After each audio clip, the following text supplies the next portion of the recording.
The fire didn't roar at first. It cracked like a knuckle. Soft, almost polite.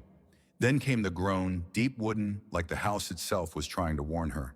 By the time Helen Whitlow opened the door, the front of the seamstress shop was already licking orange. Flames chewed the curtains she'd hemmed just last spring. Smoke curled into the sky like a question without an answer. She didn't scream, didn't run for water, didn't shout for help. She just stood there barefoot in the snow in a threadbare nightgown that still smelled faintly of lavender oil. The cold bit her skin, but she felt nothing. People rushed in from every street, boots crunching over ice bucket lines forming in a blur of urgency. Emmett the postboy slipped twice on the frozen road trying to reach the pump. Even Margaret Rowe, dressed in silk and shadow, stood frozen across the square, her boutique lights still on behind her. And Gabriel? He wasn't there. Helen's hands, so used to stitching lives back together, hung useless at her sides. She watched as the fire took what she'd spent years building, bolt by bolt, seam by seam, silence by silence. Someone yelled her name, maybe twice. She didn't answer. Because the truth was, the fire didn't start tonight. It had been smoldering for weeks, in glances that lingered too long, in conversations that stopped when she entered the room, in the way Margaret had smiled without smiling, in Gabriel's silence. Some fires wear velvet, some come bearing flowers. This one wore a name she used to hear in his sleep, and now it burned. Not just the walls, but the last place she still believed she belonged. Before the fire, before the velvet storms and quiet betrayals, there was just the rhythm, the steady hum of needle through fabric, the soft clatter of scissors on wood, the whisper of breath as Helen Whitlow leaned in close stitching, not just cloth, but the frayed edges of a life slowly rethreaded. Her shop wasn't much. One front window that fogged in the mornings, a bell that didn't always ring right, and shelves lined with spools of thread that never matched exactly, but Helen had stopped chasing perfection long ago. She'd arrived in Whistle Bend with little more than her hands and a name no one knew how to spell. A mail-order bride once not chosen, just delivered, and then returned. Too tall, too broad-shouldered, too something that didn't sit well with a banker's son in Carson Ridge. She didn't cry when they sent her back. She simply stayed quiet and stayed. Whistle Bend was never meant to be home. But when a widow needed her late husband's coat mended for burial, Helen said yes. When a little girl tore her Sunday dress on the church steps, Helen knelt down and fixed it before the sermon ended. When the town's doctor lost his wife and stopped speaking, Helen brought him a stitched handkerchief with her name in the corner. No note, no signature, just thread. And slowly, stitch by stitch, the town began to soften toward her. Children waved, shopkeepers nodded. Someone even left sweet pears on her windowsill one morning. She never asked who. Then there was Gabriel Horn, the lumberman, with pine in his beard and winters in his bones. He came for a torn sleeve and stayed for the coffee. He brought her broken buttons just to have reasons to linger. He didn't talk much, but when he did, he said things like silence ain't the same as absence. And Helen knew he meant her. Their love, if you could call it that, was not loud. It was in the way he waited for her to lock up the shop before walking her home, in how he never tried to fix her posture or soften her voice or shorten her stride. He saw her, or so she thought. Because then, Margaret Rowe arrived, dressed in navy blue and polished grace. Margaret didn't step into town, she landed like a new season, with money, with plans, with a boutique vision that sparkled louder than anything Helen had ever made by hand. At first it didn't matter. Helen wasn't here for competition, but the wind began to shift soft at first. Customers said they'd be back and didn't return. Friends offered half smiles. A child tugged at her dress, then ran away before she could say hello. And Gabriel got quiet. Not the gentle kind. The kind that pulls away slow, like thread unraveling in the night while no one's watching. Still, she stitched. Because that's what she did. Because some women scream and some women sew through the ache. But even Helen knew. Fabric wears thin when pulled from both ends. Margaret Rowe didn't need to speak loudly. She arrived with a trunk full of satin and silence, stepping off the stagecoach in heels that had never touched mud. Her coat stitched with embroidery no one in Whistle Bend had seen up close, not unless they worked in hotels that polished doorknobs with lemon oil. She didn't ask for attention. The town gave it freely. It started the way storms do slow with a shift in pressure. The grocer began stocking finer tea. A flyer appeared for a Spring Elegance exhibition, and one morning a hammer rang out across the square. Helen looked up from her window and saw a new awning being built. directly across from her sewing room. She didn't blink, didn't flinch, but her fingers, steady for 20 years, paused mid-stitch. Margaret's boutique rose fast like a tent at a traveling fair. Big glass windows, gas lamps, a brass bell that sang like wealth. She named it Maison Rowe, and the first dress she displayed shimmered like melted dusk. Women stopped to look. Then they came back to ask. Then they walked past Helen's door without looking in. She told herself it was fine. People want new things. People forget soft hands and warm thread. But forgetting felt like rust, slow and permanent. Then came the whispers. Ruthie Lang, who once wept with gratitude when Helen sewed her child's christening gown, casually mentioned she'd picked up something special across the square. Another woman asked if Helen could alter one of Margaret's gowns, and when Helen gently declined, she smiled with polite confusion, as if surprised she still had boundaries. Even the town's preacher's wife, who always brought her gloves for delicate repair, hadn't stopped by in weeks. Only Emmett Doyle, the postboy, still came daily, mostly with empty hands and wide eyes, always asking, "Need anything?" Helen would shake her head. She needed nothing, except maybe to be seen, the way she used to be. Gabriel noticed the shift too, but said little. He stopped bringing broken buttons, stopped asking about thread colors, started talking more about wood shipments and timber inspections, as if logistics could hold back the rising tide. Helen wanted to ask him, "Is she why you look away when I speak?" But she didn't, because once you start begging for clarity, you've already given something up. Then on the third Tuesday after Margaret's arrival, the town council posted a notice public proposal, beautification and modernization of Whistlebend Town Square. On the attached map, several buildings were circled in red, including Helen's shop. Gabriel said it was just an idea, that nothing was final, that Margaret was only helping the town grow. But Helen knew how vines worked. They looked beautiful until they cracked your walls from the inside.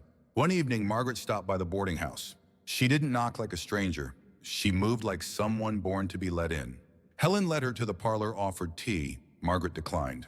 She complimented Helen's work, spoke of admiration, said the town respected resilience. And then with a tilt of the head and a voice smooth as cold cream, she added, "But presence isn't permanence. Not in towns like these." Helen's jaw tightened. She didn't reply. But when Margaret left, her words stayed. That night, Helen didn't sleep. She sat at her sewing table staring at an unfinished hem. Not because she didn't know how to finish it, but because she wasn't sure if it still mattered. The thing about small towns is they don't shout change, they whisper it, stitch it into curtains, stir it into coffee, fold it into flyers posted on bulletin boards outside the post office. And by the time you realize what's happening, the new wallpaper's already up and your name's no longer on the guest list. That week, Helen found her sewing room too quiet, not peaceful, vacant, like something had left and she couldn't quite name it. The sun still poured through the window in long golden strands. The kettle still hissed softly from the stove. But no one came. Not for hems, not for buttons, not even to say hello. Across the square, Margaret's boutique glowed like a promise. Its glass windows reflected the sky. Its brass handles shone like a challenge.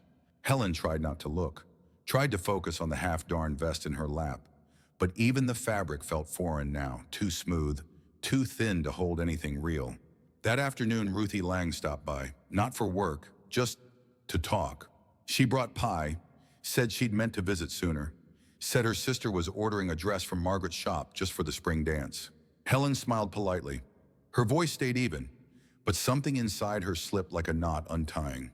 After Ruthie left, she reached for the nearest piece of fabric, thick canvas, tough and familiar, and tried to stitch. Halfway through the seam, the needle pierced her skin. A clean prick, a bloom of red, sharp but not unbearable. She didn't curse, didn't flinch. She simply stared at the blood and whispered, "That's enough." Later that night, Gabriel came by. His boots were heavier than usual, coated in slush and gilt. He brought no jacket to mend, no loose threads to fix. Just stood in the doorway like someone unsure if he still belonged. "You okay?" he asked. Helen didn't look up. She poured him coffee, set it down, and returned to her chair. "She's taking customers," she said quietly. He frowned. "Margaret." "She's not even open yet," Helen said. "But they're still going to her." Gabriel sighed. "I don't think it's about the dresses. Neither do I." A silence settled between them, deeper than any snow.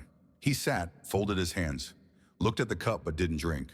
"You want to know the truth?" he asked finally. She didn't answer, but he spoke anyway. "Margaret was the first woman I ever thought I could build something with," he said. Back in Boston, I thought we were on the same page. He paused. But she wanted a man who knew how to shine boots, not scuff them. Her father offered me a deal, marry her, manage their holdings. I realized I'd be marrying into something, not with someone, so I walked. Helen listened but didn't soften. And now she asked. She's not here for love, Gabriel said. She's here because I became someone without her. That's a bruise some people can't ignore. Helen looked up at him. And you waited this long to tell me. He exhaled slowly. I didn't want her shadow falling between us. Helen stood hand steady despite the storm inside. It already has. 2 mornings later, the wind changed.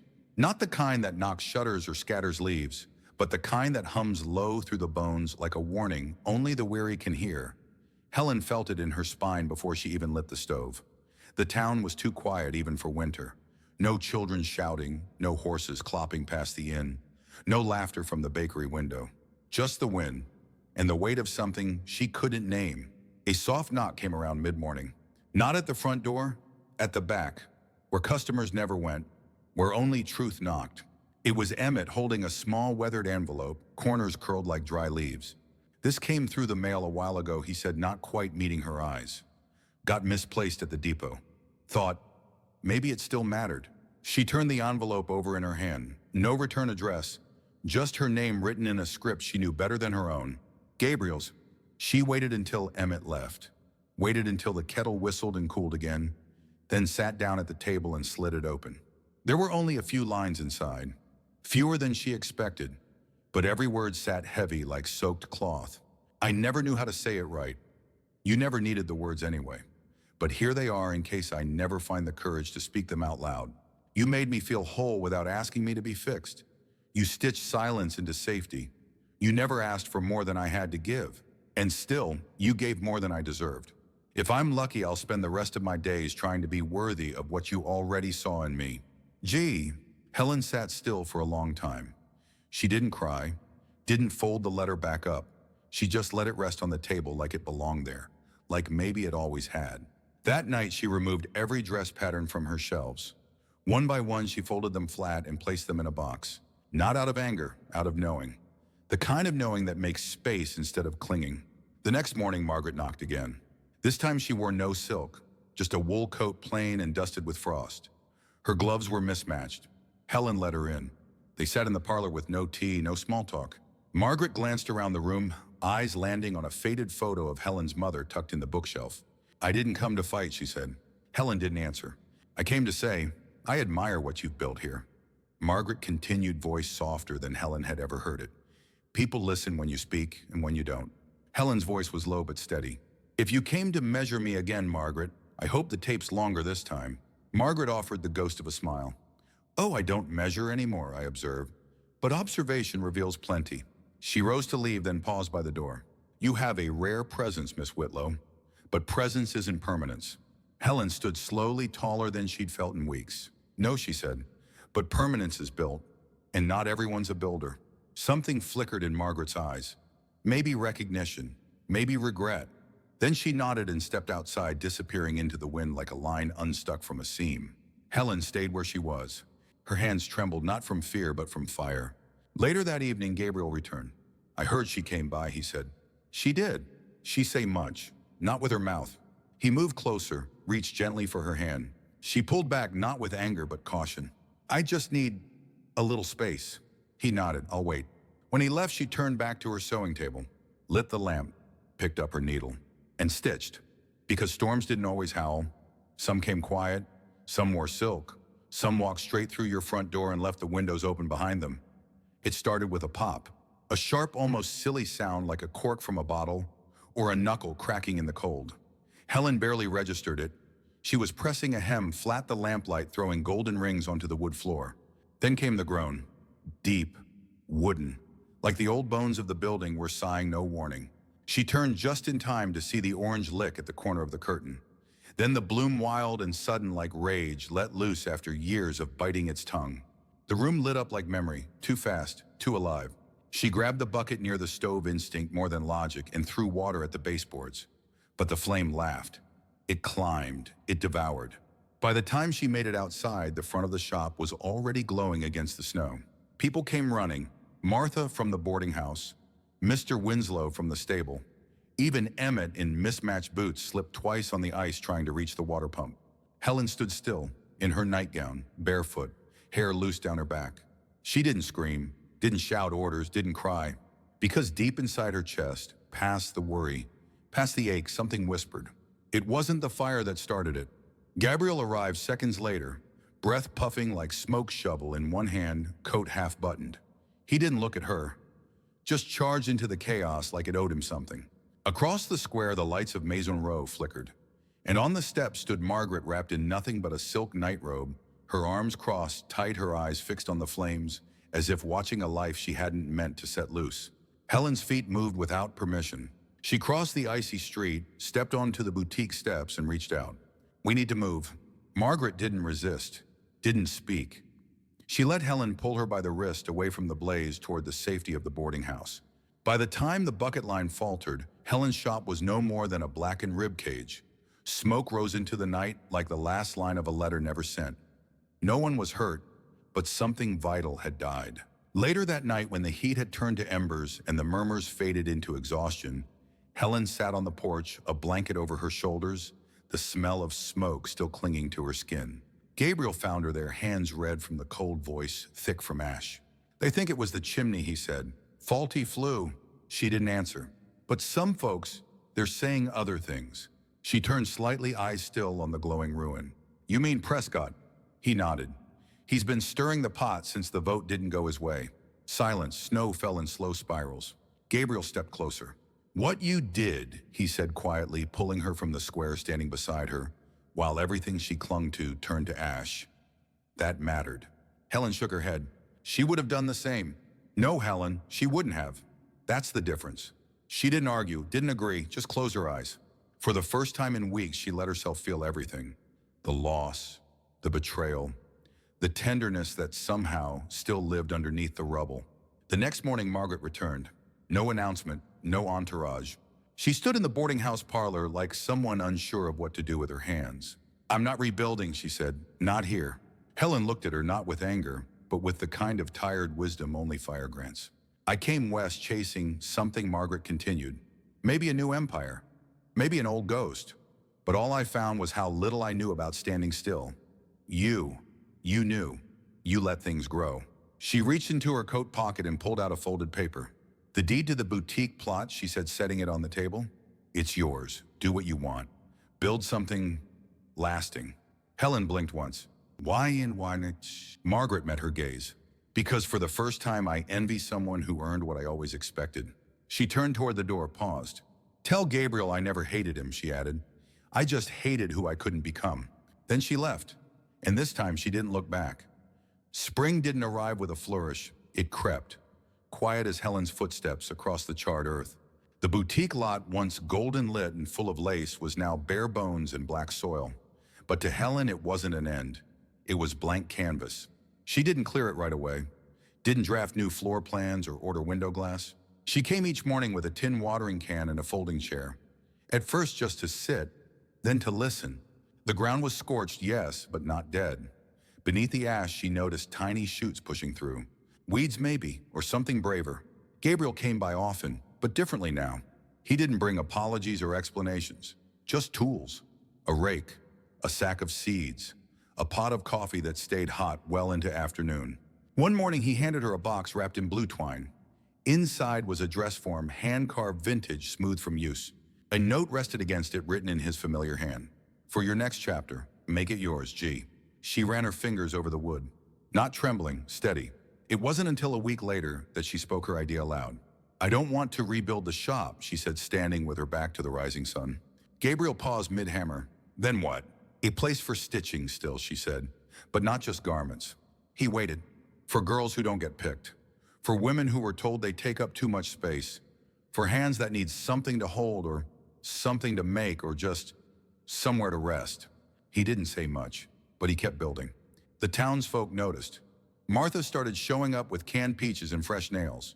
Emmett cleared debris with a broom twice his height. Even Ruthie Lang, red-faced and quiet, brought a bundle of old curtains and muttered for the windows, if there are any. They planted flowers first, then benches, Then a long work table under a canvas canopy where hands of all sizes could learn to cut to sew to men. Helen named it the Whitlow Thread House. The sign was carved from the old floorboards of her shop, the only planks that hadn't burned through. Gabriel traced each letter with care. On opening day, the town came. Not all, but enough. Children chased chickens near the gate. 2 widows traded jam recipes by the bench. Helen stood on the porch in her copper-trimmed burgundy dress, the one she thought she'd never wear again. Gabriel stood beside her, hands, calloused eyes soft. Nervous, he asked. No, she said, watching the breeze lift the corner of a new quilt hung out to dry. Not anymore. He smiled. You're not just seen now, Helen, you're known. She nodded, lips curling into something that wasn't quite a smile, but felt like peace. Not just the tall woman, she said. No, he whispered. The one who stayed, the one who built. The sun poured down like applause. Helen looked out at the gathering, at the girls laughing over scraps of fabric, at the boy learning to thread a needle from a woman who once called her too quiet. And for the first time in her life, she didn't feel like she was holding something together just to keep it from falling apart. She was building. From ash, from memory, from thread. Time passed differently after the Thread House opened.